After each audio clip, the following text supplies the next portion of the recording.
नमस्कार दोस्तों, स्वागत है आपका मेरी YouTube ID GK lex by Pradeep Swami sir. आज हम पढ़ेंगे हिंदी व्याकरण। हिंदी व्याकरण में हम 3-4 टॉपिक करेंगे। तो शुरुआत करते हैं वर्ण विचार से। वर्ण विचार किसे कहते हैं? वर्ण विचार क्या है? भाषा की सबसे छोटी ध्वनि को वर्ण कहते हैं। भाषा की सबसे छोटी ध्वनि को क्या कहते हैं? वर्ण कहते हैं। वर्णों के समूह को वर्णमाला कहते हैं। वर्णों के समूह को वर्णमाला कहते हैं।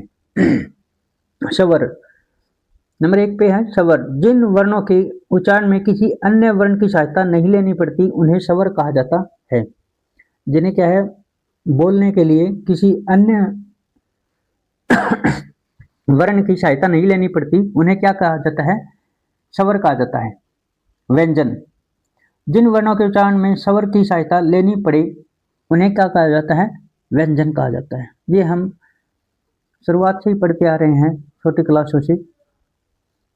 स्वर ए आ, छोटी बड़ी छोटा ऊ, औ ए ऐ ओ अंग अह, ये क्या है? स्वर है। और व्यंजन कौन कौन से होते हैं? कै से लेके है तक।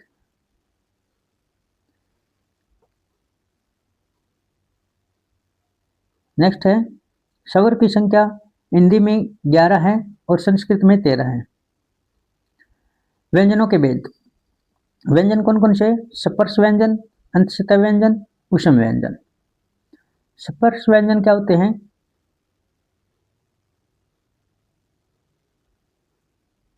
स्पर्श व्यंजन जिनके उच्चारण में जीभ मुख के किसी भाग को स्पर्श करती है उन्हें स्पर्श व्यंजन कहा जाता है। अंतस्थ व्यंजन य र ल व। अंतस्थ व्यंजन कौन से होते हैं? 4 होते हैं। य र ल व। ट्रिक है यार लव। य र ल व। य र ल व अंतस्थ व्यंजन है। उष्म व्यंजन कौन से है? स है। ट्रिक है इसकी शशि से। नेक्स्ट है स्पर्श व्यंजन में कौन कहाँ तक आते हैं? कै से लेके मैं तक। स्पर्श व्यंजन में क्या आते हैं? कै से लेके मैं तक। स्पर्श व्यंजन में आते हैं कै से लेके मैं तक। अंतस्थ व्यंजन है य र ल व और उष्म व्यंजन है स है। नेक्स्ट हमारा स्वर के भेद। स्वर के भेद जो है, और स्वर में कौन कौन से स्वर आते हैं? और स्वर में आते हैं ए ई उ री, जिनको बोलने में कम समय लगता है। और दीर्घ स्वर में जिनको बोलने में और स्वर से दुगना समय लगता है, जैसे आ ई उ ए ऐ, मतलब इनसे बड़े होते हैं। और अनुस्वार, अनुस्वार में क्या है? बिंदु वाला आता है। ये एक बिंदी लगती है अंग की। और अनुनासिक में चंद्र बिंदु के साथ में बिंदी लगती है। अनुनासिक में चंद्र चांद के साथ में एक बिंदी लगती है और अनुस्वार में केवल बिंदी लगती है। इसमें केवल क्या है? बिंदी लगती है। विसर्ग है। विसर्ग का क्या है?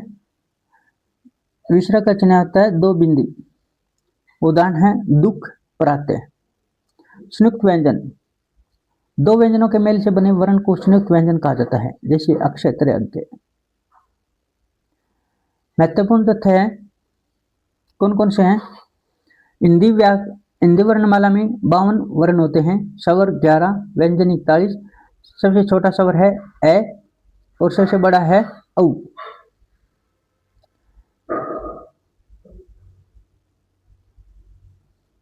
तो ये था हमारा वर्ण के बारे में, वर्ण विचार। अब नेक्स्ट टॉपिक आता है हमारा तत्सम और तद्भव। तत्सम शब्द वे शब्द जो संस्कृत भाषा से बिना किसी परिवर्तन के हिंदी में लिए गए हैं। मतलब वे शब्द जो संस्कृत भाषा से ज्यों के त्यों हिंदी में प्रयुक्त होते हैं उन्हें क्या कहा जाता है? तत्सम शब्द कहा जाता है। जैसे अग्नि, सूर्य, चंद्र, कर्म, पुष्प, रात्रि, विद्या, ये क्या है? सारे तत्सम शब्द है। जैसे अग्नि, सूर्य, चंद्र, कर्म, पुष्प, रात्रि, विद्या, ये सारे क्या है? तत्सम शब्द है। तद्भव शब्द, वे शब्द जो संस्कृत के मूल शब्दों से समय के साथ बदलकर हिंदी में प्रचलित हुए हैं उन्हें तद्भव शब्द कहा जाता है। उन्हें क्या कहा जाता है? तद्भव शब्द कहा जाता है। तद्भव शब्द किसे कहा जाता है? वे शब्द जो संस्कृत के मूल शब्दों से समय के साथ बदलकर हिंदी में प्रचलित हुए हैं उन्हें तद्भव शब्द कहा जाता है। जैसे अग्नि, अग्नि क्या है? तत्सम शब्द है, लेकिन इसका तद्भव शब्द बनाना है तो आग। चंद्र चांद, दंत दांत, रात्रि रात, कर्म काम, दुग्ध दूध, ग्राम गांव, ये सारे क्या है? जैसे हम इनमें सुधार करके लिखते हैं तो ये क्या बन जाते हैं? तद्भव शब्द। ये याद रखना है। जैसे अग्नि का आग, चंद्र का चांद, दंत का दांत, रात्रि का रात, कर्म का काम, दुग्ध का दूध, ग्राम का गांव। नेक्स्ट है तत्सम और तद्भव में अंतर। आधार तत्सम तद्भव सीधे संस्कृत से मूल रूप में बना रहता है, साहित्यिक भाषा में अधिक भाषा रूप प्रयोग। तत्सम सीधे संस्कृत से मूल रूप बना रहता है, मतलब ये संस्कृत के जो शब्द है वो संस्कृत में ही बने रहते हैं, और तद्भव संस्कृत से बदलकर रूप बदल जाता है इनका, मतलब संस्कृत से बदलकर लिखे जाते हैं। याद रखने की ट्रिक है तत्सम तत् प्लस सम, जैसा था वैसा ही, इंपॉर्टेंट है ये। तत्सम मतलब जैसा था वैसा ही, तद्भव तद प्लस भव, उससे बना हुआ। दोस्तों ये ट्रिक याद कर लेना आप, बहुत ही महत्वपूर्ण है। जैसे तत्सम तत् प्लस सम मतलब जैसा था वैसा ही तत्समय, तद्भव तद प्लस भव, उससे बना हुआ।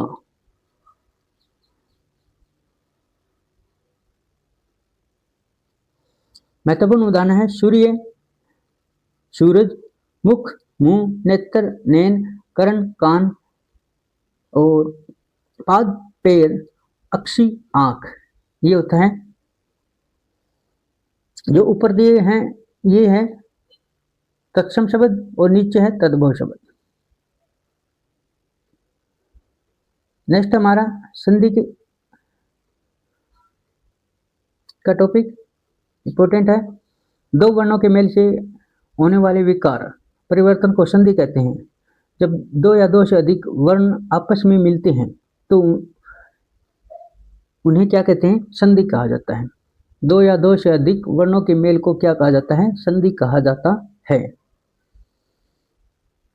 उदाहरण जैसे विद्या प्लस आलय विद्यालय, सत प्लस जन सजन।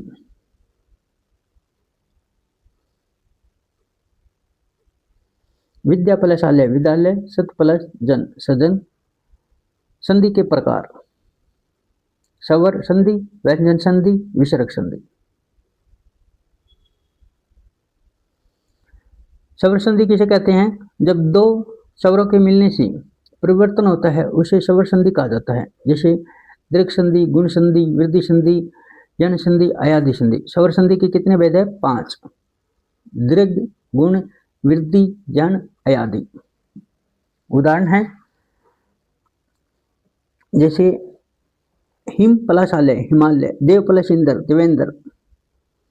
और व्यंजन संधि के उदाहरण है जब व्यंजन के पास स्वर या व्यंजन आने से परिवर्तन हो उसे व्यंजन संधि कहते हैं।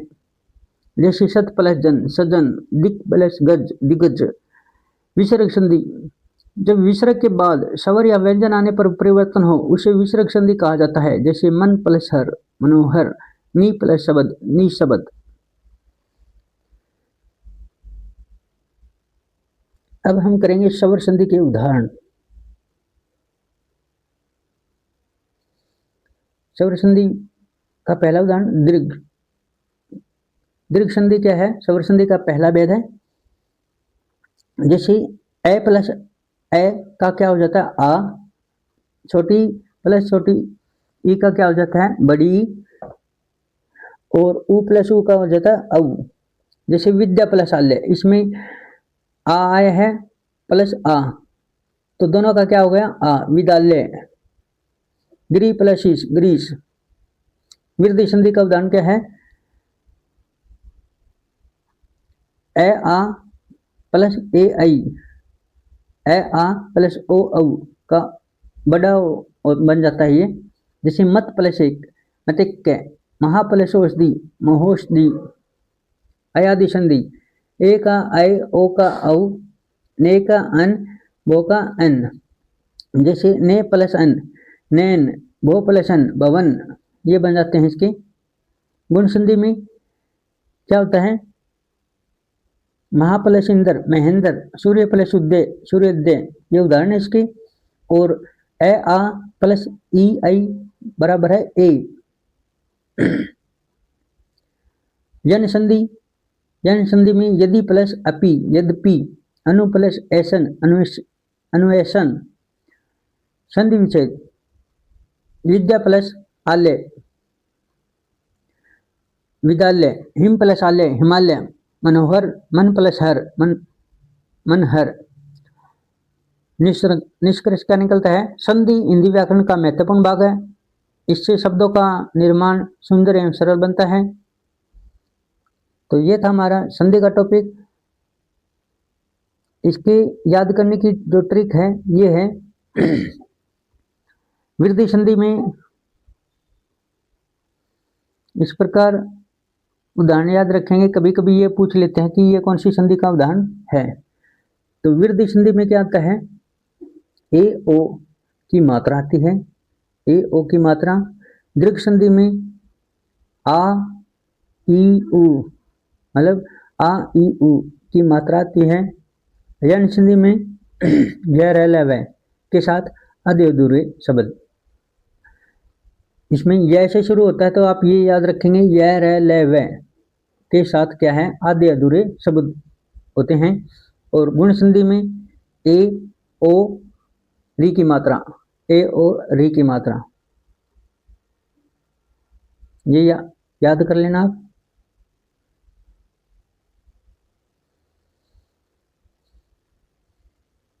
जैसे दीर्घ संधि में क्या होता है?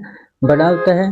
और गुण संधि में किसी का व्यक्ति का नाम हो सकता है। वृद्धि संधि में मतलब दो मात्राएं होगी।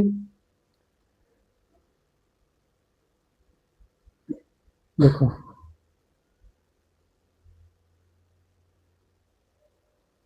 इसमें दीर्घ संधि में क्या बन जाता है? ए प्लस ए का क्या हो जाता है? आ। ए प्लस ए का आ, मतलब बड़ा बन जाता है इसमें। ठीक है। गुण संधि में किसी का व्यक्ति का नाम होता है, जैसे मनोहर। कोई भी लगभग व्यक्ति के नाम मिलेंगे। और वृद्धि संधि में, वृद्धि संधि में दो मात्राएं मिलेगी आपको। जैसे दो मात्राएं का शब्द मिलेगा। जन संधि, य र ल व के बाद आधे अधूरे शब्द, य र ल व के बाद आधे अधूरे शब्द। अयादि में, अयादि में क्या मिलेगा? अय औ, जैसे अय औ अयादि में मिलेगा। जैसे नैन, भवन। तो ये था संधि के महत्वपूर्ण टॉपिक, याद करने का तरीका। नेक्स्ट करते हैं विराम चिन्ह। ये भी जो टॉपिक है बहुत ही महत्वपूर्ण टॉपिक है। भाषा को लिखित रूप में शब्द स्पष्ट तथा प्रभावशाली बनाने के लिए वाक्य में जहाँ जहाँ रुकना या ठहरना आवश्यक होता है वहाँ जो चिन्ह लगाए जाते हैं उन्हें विराम चिन्ह कहा जाता है। मतलब जहाँ जहाँ पे हम भाषा को पढ़ते हैं, जैसे जैसे हम भाषा को पढ़ते हैं और बीच बीच में रुकते हैं, थोड़ा ठहरते हैं, तो वहाँ पे जो विराम चिन्ह लगते हैं जो चिन्ह का प्रयोग किया जाता है उन्हें क्या कहा जाता है? विराम चिन्ह कहा जाता है। तो ये था हमारा टॉपिक विराम चिन्ह। अब पढ़ते हैं इनकी चिन्ह। पहला है हमारा पूर्ण विराम। पूर्ण विराम में क्या होता है?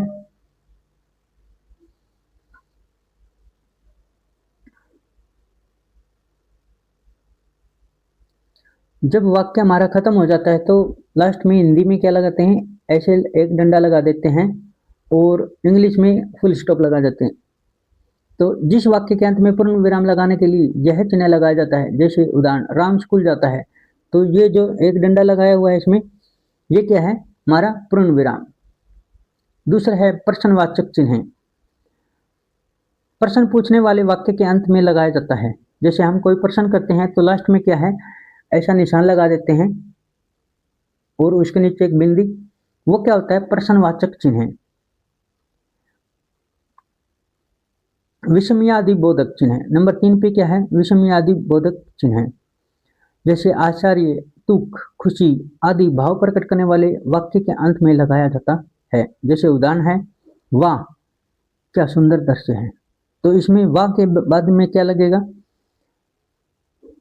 ये एक डंडा और इसके जो नीचे एक बिंदी होती है, बिल्कुल नीचे एक बिंदी होती है, ये विषमयादि चिन्ह का चिन्ह होता है।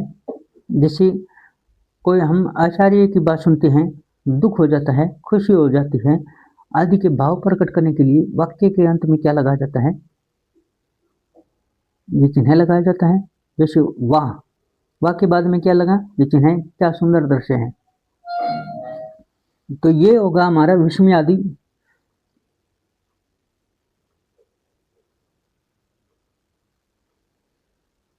चिन्ह। नेक्स्ट है अल्प विराम। जो महत्वपूर्ण, जो सबसे महत्वपूर्ण है अल्प विराम, अर्ध विराम। अल्प विराम और अर्ध विराम में ज्यादा कंफ्यूज रहता है। सबसे ज्यादा इंपॉर्टेंट है अल्प विराम, अर्ध विराम, इनमें दोनों में कंफ्यूज रहता है। वाक्य में थोड़े विराम के लिए लगाया जाता है, मतलब एक थोड़ा सा विराम चाहिए तो वाक्य में अल्प विराम लगाया जाता है। अल्प विराम का चिन्ह ये होता है बस कोमा सा।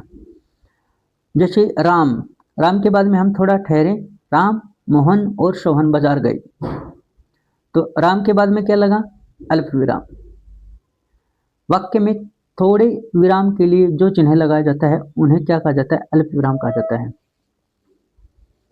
और अर्ध विराम, अर्ध विराम का चिन्ह है आप देख रहे हैं नंबर 5 पे, एक बिंदी और नीचे ऐसे फुल कोमा सा लगाया जाता है। दो स्वतंत्र वाक्य को जोड़ने के लिए लगाया जाता है। उदाहरण, मैं बाजार गया और मैंने वहां फल खरीदे, मतलब क्या है? इसका जो चिन्ह प्रयोग होता है दो वाक्य को जोड़ने के लिए, मतलब सिंपल वाक्य को जोड़ने के लिए। जैसे मैं बाजार गया और मैंने वहां से फल खरीदी, तो इस वाक्य को जोड़ने के लिए क्या लगाया? अर्धविराम। और वाक्य में जो थोड़ा सा हम ठहरते हैं तो उसके लिए अल्पविराम का प्रयोग किया जाता है। और दो वाक्य को साधारण साधारण वाक्य, जो दो वाक्य को जोड़ता है उसको क्या कहा जाता है? अर्धविराम। नेक्स्ट है क्वेश्चन इसमें 6 पे, द्विबिंदु। किसी बात की व्याख्या, कारण या सूची देने से पहले लगाया जाता है। जैसे उदाहरण, उसके पास 3 चीजें थी, किताब, पेन, कॉपी, तब ये चिन्ह का प्रयोग किया जाता है। दो बिंदु मिश्र का चिन्ह होता है ये। नेक्स्ट है क्वेश्चन 7 पे, योजक चिन्ह। योजक चिन्ह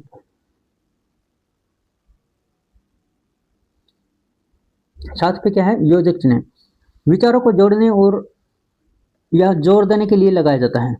उदाहरण, वह बहादुर तो था ही पर दयालु भी था, तो इसको जोड़ा इसने, तो इसके लिए इस चिन्ह का प्रयोग किया, योजक चिन्ह का। जैसे माता और पिता, तो माता और पिता के बीच में क्या है? ये चिन्ह आएगा। जैसे द्वंद्व समास, द्वंद्व समास में योजक चिन्ह का प्रयोग किया जाता है। नेक्स्ट है कोष्टक। किसी अतिरिक्त जानकारी को अलग रखने के लिए लगाया जाता है। जैसे महात्मा गांधी राष्ट्रपिता को सब मानते हैं, तो इसमें जो दिया है राष्ट्रपिता, इसमें राष्ट्रपिता को ब्रैकेट लगाया है, तो ये ब्रैकेट का निशान होता है छोटी ब्रैकेट। नेक्स्ट है 9 नंबर पे है उद्धरण चिन्ह। इन्वर्टेड कोमा कहा जाता है जिन्हें किसी के कहे हुए शब्द या विशेष शब्द को अलग दिखाने के लिए लगाया जाता है। जैसे शिक्षक ने कहा मेहनत ही सफलता की कुंजी है। किसने कहा? अध्यापक ने कहा कि मेहनत ही सफलता की कुंजी है, तो ये मेहनत ही सफलता की कुंजी है, इस पे इन्वर्टेड कोमा लगेगा। विराम चिन्ह जिन्हें उचित स्थान विराम देकर उन्हें सही अर्थ और प्रभाव देते हैं। सारांश क्या है? विराम चिन्ह वाक्य में उचित स्थान पर विराम देकर उन्हें सही अर्थ और प्रभाव देते हैं। तो एक बार दोबारा रिपीट कर देते हैं। सबसे पहला है पूर्ण विराम, जो साधारण वाक्य होता है उसके लास्ट में जब खत्म होता है तब लगाया जाता है पूर्ण विराम। प्रश्नवाचक चिन्ह, जब हम किसी से प्रश्न पूछते हैं तो उसके लास्ट में क्या लगाया जाता है? प्रश्नवाचक चिन्ह।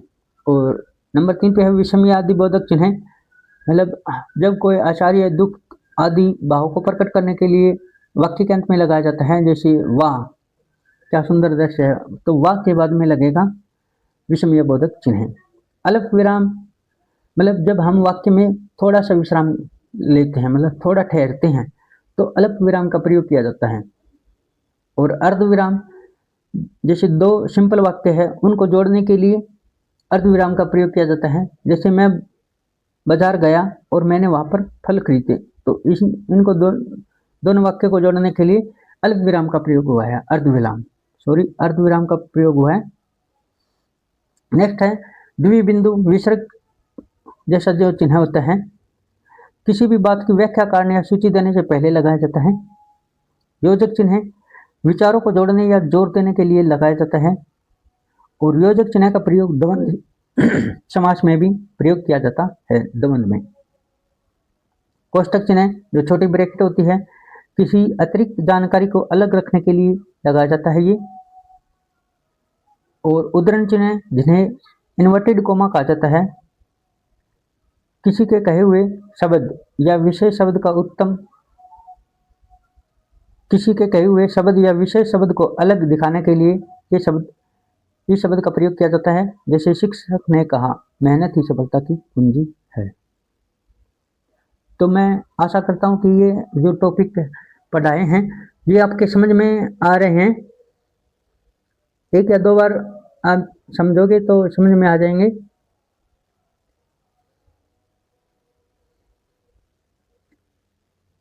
तो ये किए थे आज हमने संधि तक। इसके बाद में नेक्स्ट संधि का टॉपिक किया, पहला वर्ण का टॉपिक किया, फिर संधि का टॉपिक किया और फिर विराम चिन्ह का टॉपिक किया। लगातार हमने आज 3 टॉपिक किए। तो दोस्तों ये आपको वीडियो कैसी लगी जरूर कमेंट करके बताना। जय हिंद, जय भारत, जय गौ माता, जय श्री श्याम, राधे राधे, हर हर महादेव। आपका दिन शुभ हो, मंगलमय हो।